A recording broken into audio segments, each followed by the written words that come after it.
ឯងពិតជាធ្វើបានល្អណាស់កម្លាំងឯងពិតជាស័ក្តិសមនឹងរូបរាងឯងមែនអេហើយល្បងកាត់អីហ្នឹង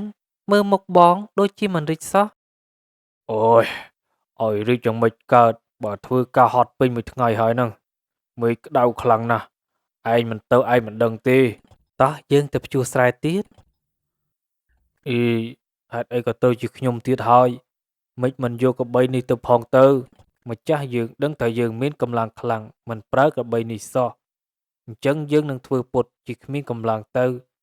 ឃើញទេយើងមានល្បិចខ្ពស់ណាស់ម្ចាស់នឹងយកឯងទៅប្រើការទៀតហើយបងគិតធ្វើអញ្ចឹងរហូតមែនទេត្រូវហើយយើងចង់រស់នៅស្រួលយើងមិនចង់ធ្វើការលំបាកទេអើនោះគឺតើគាត់ជាអ្នកណាទៅបងរឿងក្របីតូចក្របីធំ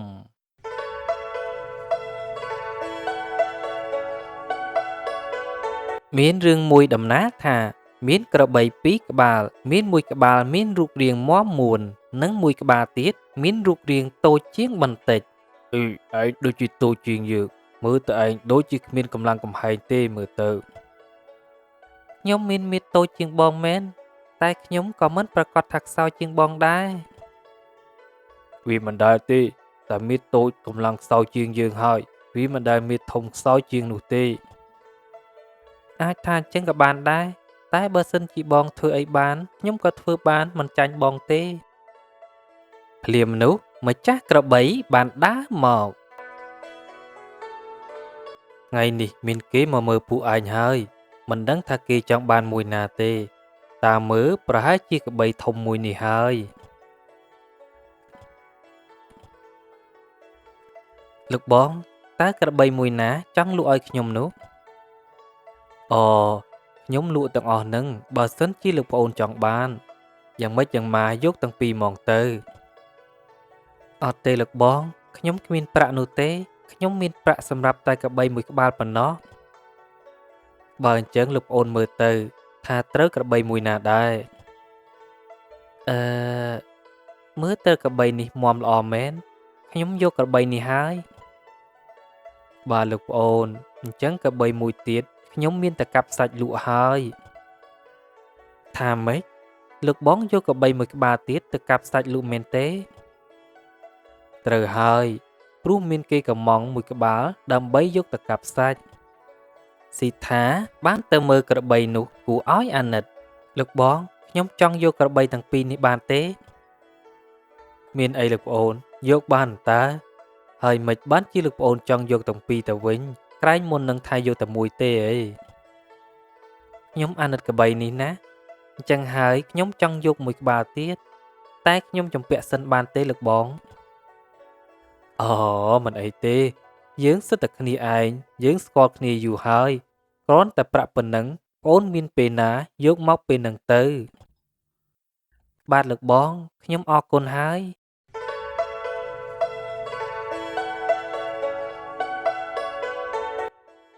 ស៊ីថាបានដឹកក្របីទាំងពីរក្បាលទៅផ្ទះ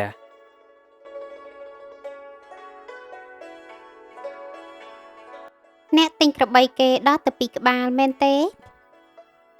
ត្រូវហើយនេះដោយសារតែក្របីមួយក្បាលទៀតមើលទៅគួរឲ្យអាណិត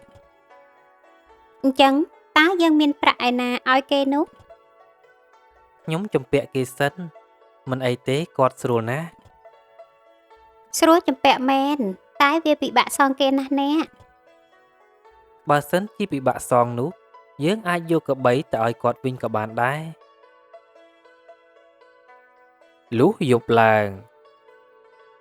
ឯងសំណាងហើយដែលគេព្រមទិញឯងនោះបើមិនចឹងទេគេច្បាស់ជាយកឯងទៅកាប់សាច់ហើយមែនហើយខ្ញុំពិតជាសំណាងណាស់ធ្វើមិនទេបើបងមានមាឌធំគេត្រូវការច្រើនយើងគឺអញ្ចឹងកម្លាំងខ្លាំងអ្នកណាក៏ត្រូវការដែរលុះព្រឹកឡើងស៊ីថាបានយកក្របីដែលមានមាឌធំទៅភ្ជួរស្រែហើយអូយហេតុអីក៏យូរម្ល៉េះមិនក៏មិនតន់ឈប់ទៀតអូយពិតជាហត់ខ្លាំងណាស់អូយមេឃក៏ក្តៅទៀត ហេ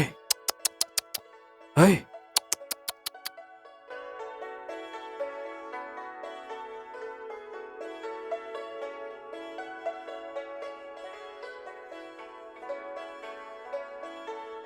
ឯងពិតជាធ្វើបានល្អណាស់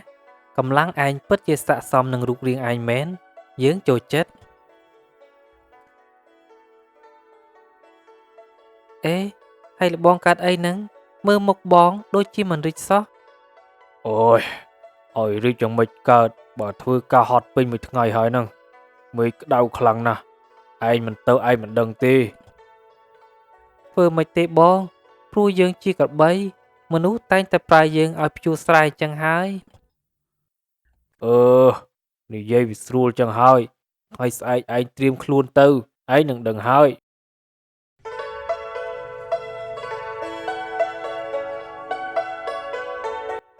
លុះស្អែកឡើងតោះយើងទៅភ្ជួរស្រែទៀតអី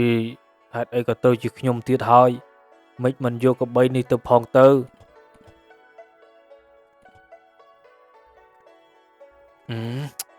ម៉ាម៉ាឯងដូចជារឹងតតឹងម្ល៉េះអូយខ្ញុំមិនចង់ទៅទេខ្ញុំចង់សម្រាកមួយថ្ងៃកុំធ្វើអញ្ចឹងអីបងឆាប់ទៅជាមួយគេទៅបើមិនអញ្ចឹងទេគេនឹងវាយបងលើហើយ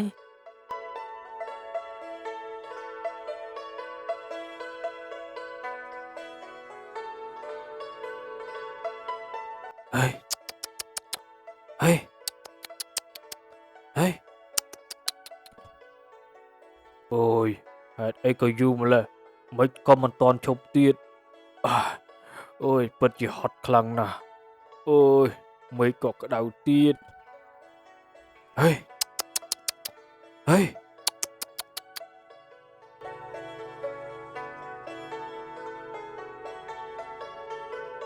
យ៉ាងម៉េចហើយបងថ្ងៃនេះ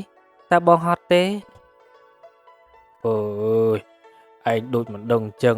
វាមិនដែលទៅជួដីល្វឹងល្វើយមិនហត់យ៉ាងម៉េចបងគួរតែទ្រាំបន្តិចទៅណាគេគង់តែប្រើខ្ញុំទេមិនយូរឡើយម្ចាស់យើងដឹងថាយើងមានកម្លាំងខ្លាំងមិនប្រើក្របីនេះសោះអញ្ចឹងយើងនឹងធ្វើពុតជាគ្មានកម្លាំងទៅនោះគេនឹងលេងប្រើហើយថ្ងៃបន្ទាប់ក្របីធំនោះធ្វើជាតុនជើងដើរមិនរួចមិនចេះយើងឲ្យឯងស៊ីច្រើនណាស់មិនក៏ឯងដូចជាគ្មានកម្លាំងសោះអញ្ចឹងតែប៉ុណ្ណេះម្ចាស់យើងលេងប្រើយើងទៀតហើយស៊ីថាបានដឹកក្របីទៅផ្ទះវិញម៉េចថ្ងៃនេះអ្នកមកវិញលឿនម្ល៉េះខ្ញុំមិនដឹងយ៉ាងម៉េចទេអ្នកក្របីនេះស្រាប់តែដើរលេងរួចជើងរបស់វាទន់អស់ហើយក្របីនេះសាច់ល្អណាស់តែមិនបានជាអញ្ចឹងតិចក្របីនេះបាក់បៀតិដឹងអ្នកមើលទៅមិនទំនងសោះខ្ញុំប្រើមិនខ្លាំងទេគ្រាន់តែភ្ជួរស្រែធម្មតាហ្នឹងតិចអ្នកលក់នោះលក់ក្របីដែលបាក់បៀឲ្យយើងទៅយើងស្គាល់យូរហើយគាត់មិនមែនជាមនុស្សអញ្ចឹងទេតែអ្នកឃើញស្រាប់ហើយក្របីនេះគ្មានកម្លាំងគ្រាន់តែភ្ជួរស្រែខ្ញុំក៏មិនហ៊ានថាដែរអ្នកចាំមើលយើងសាកប្រើក្របីមួយទៀតសិនទៅតែបើសិនជាក្របីមួយទៀតបាក់បៀនោះយើងនឹងខាតជាមិនខានទេកុំតន់អាលថាយើងចាំមើលសិនទៅស៊ីថាបានយកក្របីតូចទៅភ្ជួរម្ដងមិនធ្វើការអញ្ចឹងសប្បាយណាស់មិនហត់ចាំស៊ីស្រាប់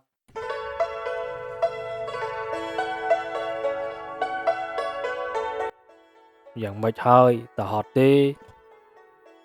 ហត់គឺពិតជាហត់ហើយតែវាមិនអីទេប្រហែលជាធ្វើការបន្តិចហើយបានជាមិនហត់ចឹងនោះដោយសារតែម្ចាស់ឃើញឯងមានមាឌតូចខ្ញុំមិនដឹងថាបងធ្វើការលើសខ្ញុំឬអត់ទេតែខ្ញុំដឹងថាខ្ញុំធ្វើការច្រើនថ្ងៃនេះយ៉ាងណាកុំប្រើល្បិចគ្មានកម្លាំងវើយយើងគ្រាន់តែប្រាប់ទេខ្ញុំមិនអាចធ្វើអញ្ចឹងទេបងខ្ញុំមានតែខិតខំធ្វើការឲ្យអស់ពីសមត្ថភាពស៊ីថាបានយកស្មៅទៅឲ្យក្របីតូចច្រើនជាងក្របីធំយី រាល់ដងយើងបានចំណែកច្រើនជាងឯងតែលើកនេះឯងបានច្រើនជាងយើង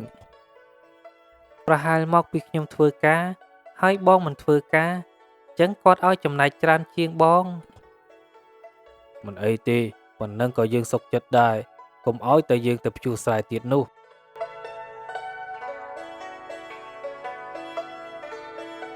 យ៉ាងម៉េចហើយអ្នកក្របីតូចនោះក្របីនោះកម្លាំងវាខ្លាំងតាចង់ខ្លាំងជាងក្របីធំនោះទៀត យើងប្រើវាប៉ុន្មានថ្ងៃហើយ ខ្ញុំប្រើវាតែប្រហែលថ្ងៃនេះទេមិនដឹងថាទៅមុខទៀតវាយ៉ាងម៉េចឡើយសាកប្រើវាឲ្យដឹងរបស់ខ្លះមើលតើកម្លាំងវាយ៉ាងម៉េចទៀត ថ្ងៃស្អែកនេះមានអស់ដែលត្រូវដឹកយកមកដែរមិនអីទេអ្នកខ្ញុំនឹងសាកកម្លាំងវាស៊ីថាបានប្រើក្របីតូចឲ្យដឹកអស់ហើយក្របីតូចដើរបានធម្មតាក្របីនេះតូចមែនតែកម្លាំងរបស់វាខ្លាំងជាងក្របីធំទៀតទិញមកពិតជាមិនស្ដាយក្រោយមែនហើយយូរទៅយើងអាណិតឯងមិនទេត្រូវមកធ្វើការជំនួសយើងទៅវិញគ្មានអីដែលបងត្រូវអាណិតខ្ញុំទេព្រោះនេះជាការងាររបស់យើងតាការងាររបស់យើងវាជាការងារហើយតែយើងវាអាណិតឯងធ្វើការតែម្នាក់ឯងមិនអីទេការងារប៉ុណ្ណឹងខ្ញុំធ្វើបាន ឯងនេះពិតជាល្ងងមែនខ្ញុំនៅតែមិនអស់ចិត្តនឹងកបីធំនោះសោះមិនបានជាគ្មានកម្លាំងសោះអញ្ចឹង បានចឹងតើអ្នកចង់ធ្វើយ៉ាងម៉េច ខ្ញុំចង់សាកល្បងវាម្ដងទៀតចង់ដឹងថាវាយ៉ាងម៉េច ចុះបើសិនជាវាមិនអាចធ្វើការបាននោះ ចាំមើលសិនទៅស៊ីថាបានទៅយកក្របីធំទៅព្យួរស្រែអេមិនបានជាមកយកខ្ញុំទៅព្យួរស្រែទៀតហើយខ្ញុំធ្វើពុតជាគ្មានកម្លាំងហើយនឹងក្របីធំធ្វើជាតុនជើងទៀតដើរមិនរួច ចាប់ហើយអ្នកក្របីនេះសឹងតែដើរមិនរួចផងហ្នឹង មិនសមមែនបងរិនលក់ក្របីឲ្យយើងបែបនេះ មែនហើយអ្នកយើងខំរាប់អានគាត់តែគាត់បែរជាធ្វើអញ្ចឹង ចឹងខ្ញុំនឹងទៅរកគាត់សិនថាហេតុអីបានជាអញ្ចឹងស៊ីថាបានទៅរករិន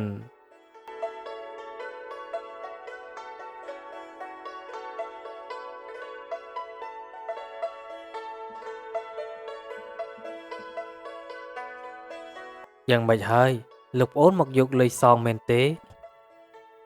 លោកបងក្របីធំដែលបងលក់ឲ្យខ្ញុំហ្នឹងជាក្របីបាក់បៀហ្នឹងក្របីបាក់បៀយ៉ាងម៉េចក្របីនោះមិនទាន់បានប្រើការឯណាខ្ញុំចំវាតាំងពីតូចខ្ញុំមិនដឹងទេតែក្របីនោះឥឡូវវាដើរសឹងតែមិនកើតផងតិចលោកប្អូនប្រើវាខ្លាំងពេកទេដឹងខ្ញុំមិនបានប្រើវាខ្លាំងទេបងខ្ញុំប្រើវាគ្រាន់តែព្យួររាស់ធម្មតាហ្នឹងមិនដែលឲ្យវាដឹកស្អីផងក្របីតូចនោះវិញខ្ញុំប្រើវាច្រើនណាស់ដឹកអស់ផងព្យួររាស់ផងនៅតែមិនអីមិនអីទេអញ្ចឹងប្អូនមិនចាំបាច់ឲ្យប្រាក់បងថ្លៃក្របីមួយទៀតទេហើយបងនឹងទៅយកក្របីធំនោះវិញ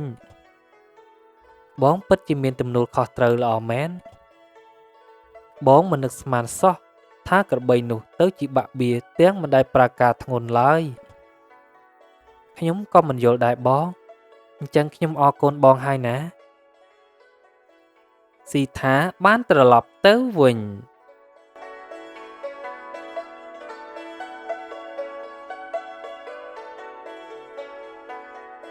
យ៉ាងម៉េចហើយអ្នក គាត់ឲ្យយើងបង់តែក្របីមួយទេហើយក្របីធំនោះគាត់យកទៅវិញប្រហែលជាយើងយល់ច្រឡំលើគាត់ហើយ មែនហើយអ្នកយើងរាប់អានគាត់យូរហើយតែយើងបែរជាយល់ច្រឡំនឹងគាត់ទៅវិញឃើញទេយើងមានល្បិចខ្ពស់ណាស់ម្ចាស់នឹងយកឯងទៅប្រើការទៀតហើយបងគិតធ្វើអញ្ចឹងរហូតមែនទេត្រូវហើយយើងចង់រស់នៅស្រួលយើងមិនចង់ធ្វើការលំបាកទេតែបើរស់ស្រួលបែបនេះមិនប្រកាសថាបងរស់ស្រួលរហូតនោះទេតើឯងចង់បានន័យថាយ៉ាងម៉េច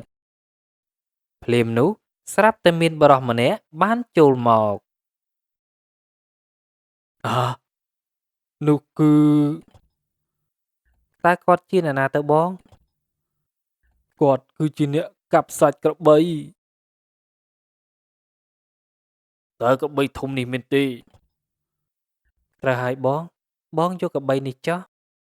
ការងាយស្រួលមិនប្រកាសថានឹងធ្វើឲ្យយើងរស់ស្រួលនោះទេនាងសៃនាងឆាប់ទៅសម្អាតបន្ទប់លោកសេដ្ឋីនាងសៃអើយនាងសៃឯណាកវិលយើងឯងលួចយកវាទៅណាអត់ទេលោកជំទាវខ្ញុំមិនបានយកទេនេះណែនាងឯងហ៊ានលួចរបស់យើងផងមែនទេហ៎នេះអ្នកណាឲ្យពួកឯងទាំងពីរមកជន់ផ្ទះយើងទៀតឆាប់ចេញបងយកមិញខ្ញុំយកសັບឃើញសត្វពស់ធំមួយក្បាលមកប្រាប់ឲ្យទៅជីកកំណប់នៅឯព្រៃក្បែរកន្លែងដែលយើងជីកតំពាំងកាលពីម្សិលមិញហេតុអីក៏ដូចគ្នាម្ល៉េះលោកបង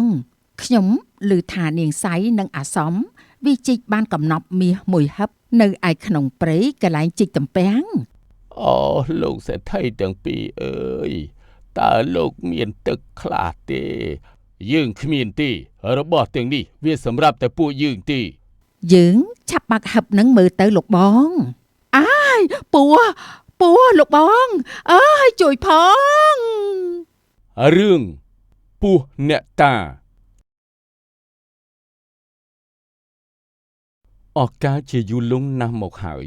មានប្តីប្រពន្ធពីរនាក់រស់នៅក្នុងភូមិតូចមួយនៅចង្កេះភ្នំប្រពន្ធមានឈ្មោះថានាងសៃចំណែកប្តីមានឈ្មោះថានាយសំពីរនាក់ប្តីប្រពន្ធជាមនុស្សស្លូតត្រង់ស្មោះត្រង់ទោះបីក្រីក្រក៏ពិតមែនប៉ុន្តែមិនដែលទៅបៀតបៀនឬធ្វើឲ្យអ្នកដទៃក្តៅក្រហាយឡើយពួកគេទាំងពីរបានរៀបការជាមួយគ្នាអស់រយៈពេល7ឆ្នាំហើយតែពួកគេពុំមានកូនមួយសោះដោយសារតែគ្រួសារមានជីវភាពក្រីក្រប្តីប្រពន្ធទាំងពីរបានចូលទៅបម្រើនៅផ្ទះលោកសេដ្ឋីដើម្បីបានប្រាក់កម្រៃខ្លះគ្រាន់យកមកផ្គត់ផ្គង់ជីវភាពប្រចាំថ្ងៃមួយនៅផ្ទះលោកសេដ្ឋីណែពួកឯង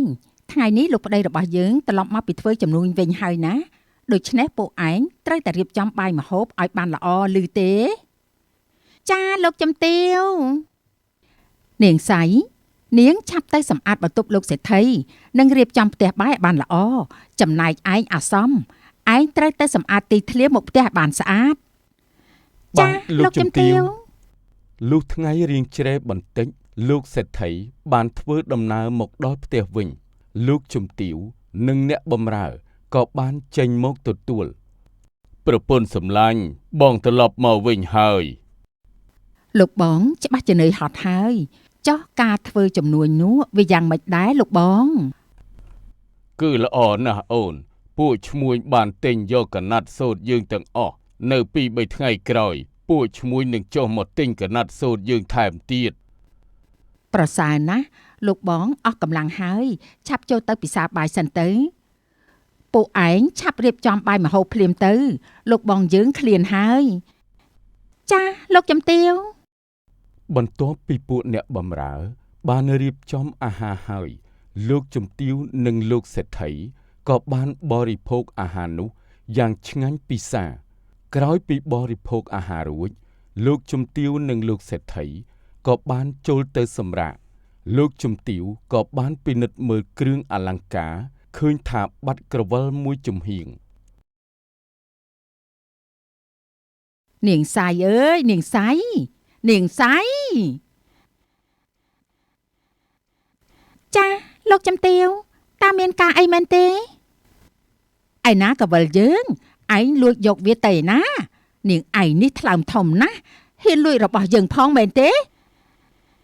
អត់ទេលោកជំទាវខ្ញុំមិនបានយកទេឯងនៅកុហកទៀតគ្មានអ្នកណាក្រៅពីឯងទេព្រោះឯងជាអ្នកមកសម្អាតបន្ទប់របស់យើងប៉ុណ្ណឹងហើយឯងនៅមិនព្រមទទួលនៅកុហកទៀតពួកឯងឆាប់យកផ្ដៅមកឲ្យឆាប់ឡើង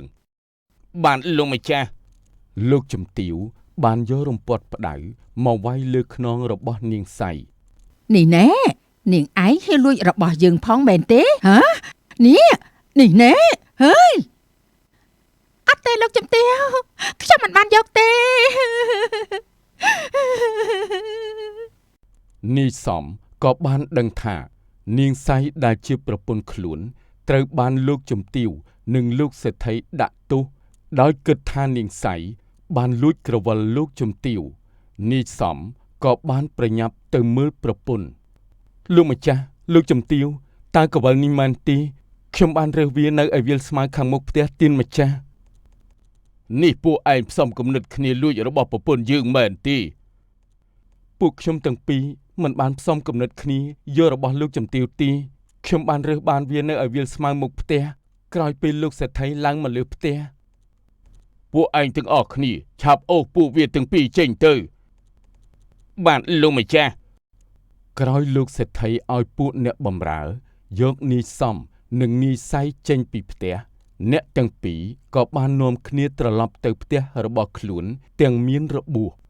នៅផ្ទះនាយសំនិងនាងសៃ តើបងពិតជាបានយកក្រវិលលោកជំទាវតើមែនទេ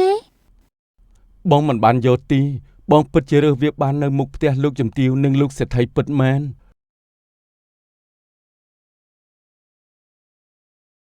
លោកប្តីត្រឡប់មកវិញហើយអូនសប្បាយចិត្តណាស់ បាទតោះចូលផ្ទះទៅបងឃ្លានហើយ ចាលោកប្តី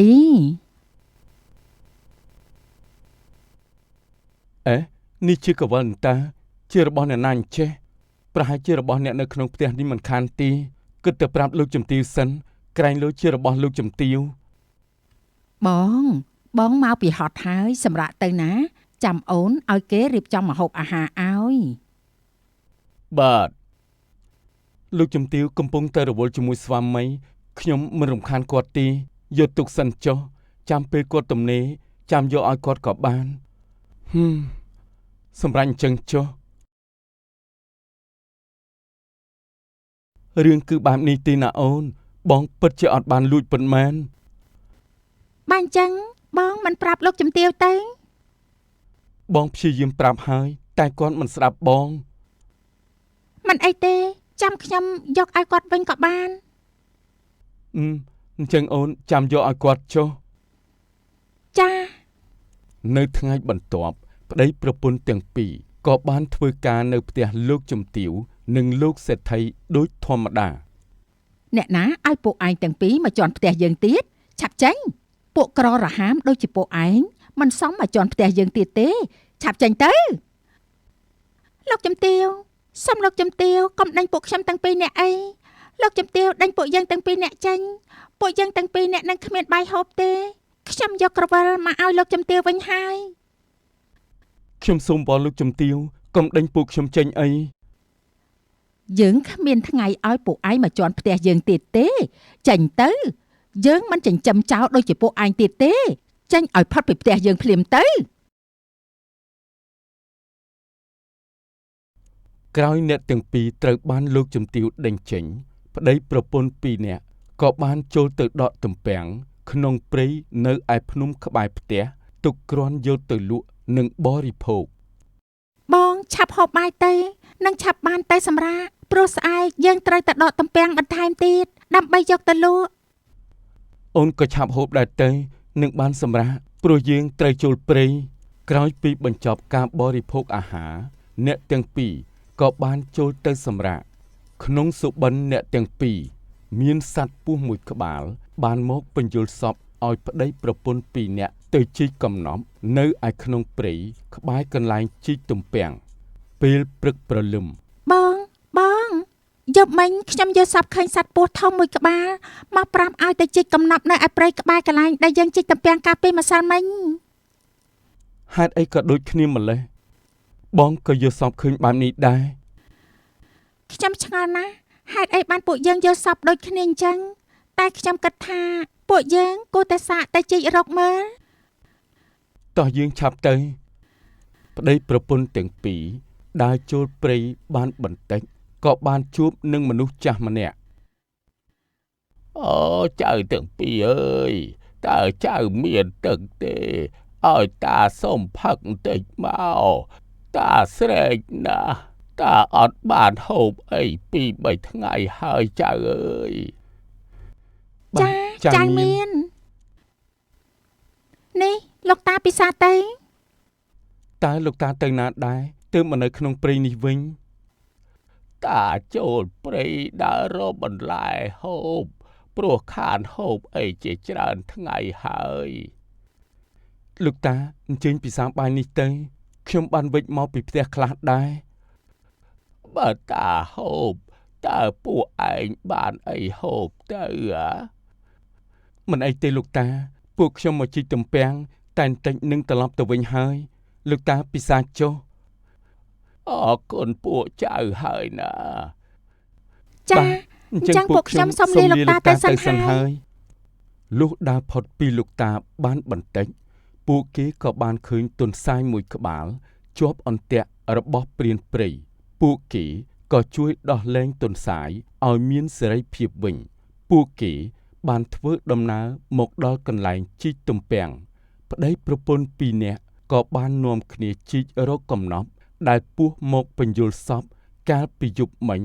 ស្រាប់តែបានប្រទះនឹងហឹបមួយពិតមែនពួកគេក៏បានយកហឹបនោះត្រឡប់ទៅផ្ទះវិញតែនៅតាមផ្លូវត្រឡប់ទៅផ្ទះពួកគេមិនបានឃើញលោកតាចាស់នោះទេលុះពេលដល់ផ្ទះ បងឆាប់បើកហឹបនេះទៅតើក្នុងនោះមានអី នីសំក៏បានបើកហឹបនោះរួចក៏បានឃើញមាសជាច្រើនមាសមានមាសពិតមែនអូន ប៉ាថោប៉ាជាមានមែនបងមាសច្រើនណាស់ មាសច្រើនយ៉ាងនេះតែយើងគួរធ្វើអីទៅ ទាំងនេះគឺជាបនរបស់ពួកយើងហើយដូច្នេះយើងគួរតែយកមាសទាំងអស់នេះយកទៅទិញដីស្រែចម្ការកក្របីដើម្បីដាំដំណាំដើម្បីយកផលទៅលក់និងសល់ប៉ុន្មានយើងយកទៅសាងសង់ផ្ទះថ្មី ល្អណាស់អូនក្រោយមិនបានយូរប៉ុន្មានផ្ទះរបស់ប្តីប្រពន្ធទាំងពីរក៏បានសាងសង់រួចដីស្រែចម្ការក៏កើតបានជាផលលក់បានប្រាក់កាសកម្រៃសមល្មមរឿងដែលប្តីប្រពន្ធមានដីស្រែចម្ការសាងសង់ផ្ទះថ្មីក៏បានដឹងឮដល់លោកសេដ្ឋីនិងលោកជំទាវ លោកបងខ្ញុំឮថានាងសៃនិងអាសំវាជីកបានកំណប់មាសមួយហឹបនៅឯក្នុងព្រៃកន្លែងជីកទំពាំងពេលនេះវាមានណាស់ តើយើងគួរតែទៅជីកកំណប់នោះដែរទេអូន ខ្ញុំច្បាស់ជាទៅហើយនៅពេលដែលយើងជីកបានយើងកាន់តែមានហើយ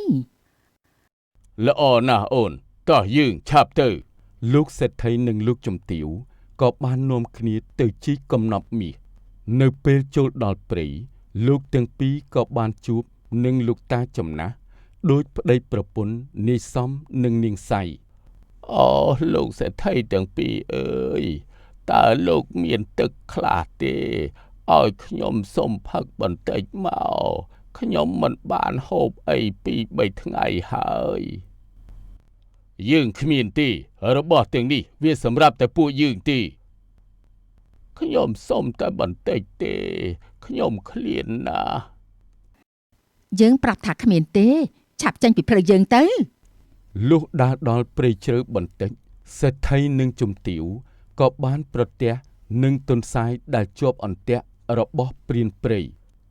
តោះអូនយើងបាច់ទៅខ្វល់ជាមួយនឹងអានសាយនោះទេយើងប្រញាប់ទៅជីកកំណប់វិញល្អជាងមិនយូរប៉ុន្មានសេដ្ឋីនិងជំទាវក៏បានទៅដល់កន្លែងជីកទំពាំងពួកគាត់ទាំងពីរក៏បានចាប់ផ្ដើមជីករកកំណប់ភ្លាមពេលនោះក៏ស្រាប់តែប្រទះឃើញហឹបមួយពិតមែនលោកសេដ្ឋីនិងលោកជំទាវក៏បាននាំគ្នាធ្វើដំណើរមកផ្ទះវិញព្រមទាំងកាន់ហឹបនៅក្នុងដៃ យើងឆាប់បើកហឹបនឹងមើលទៅលោកបង បិទទ្វារបន្ទប់ទៅអូនក្រែងពួកអ្នកបម្រើមើលឃើញ ចាលោកបងអាយពួរលោកបងអើយជួយផង ហ៎ហេតុអីបានជាសុទ្ធតែសត្វពស់ទៅវិញឯណាមាសរបស់យើងហេតុអីអូយពស់ចឹកយើងហើយអ្នកបម្រើជួយយើងផងជួយផងអូយ អូយចុកណាស់អូយជួយយើងផងអូយចុកណាស់ ហាលោកប្តីអត់ទេលោកប្តីអូយឈឺណាស់ជួយផងជួយពួកយើងផង លោកសេដ្ឋីនិងលោកជំទាវប្រឹងស្រែកហៅយ៉ាងណាក៏គ្មានអ្នកណាឮពេលនោះពស់បានចឹកអ្នកទាំងពីរស្លាប់គ្រាពេលនោះទៅភាពលោភលន់ចង់បានរបស់ដែលមិនមែនជារបស់ខ្លួនរមែងទទួលបានផលមកវិញគឺក្តៅក្រហាយដល់ខ្លួនជាក់ជាមិនខានចង់បានជីវិតល្អត្រូវប្រឹងសាងល្អធ្វើល្អចំពោះអ្នកដទៃទើបជីវិតអ្នករស់នៅមានសេចក្តីសុខនិងរស់នៅដោយសុខសាន្ត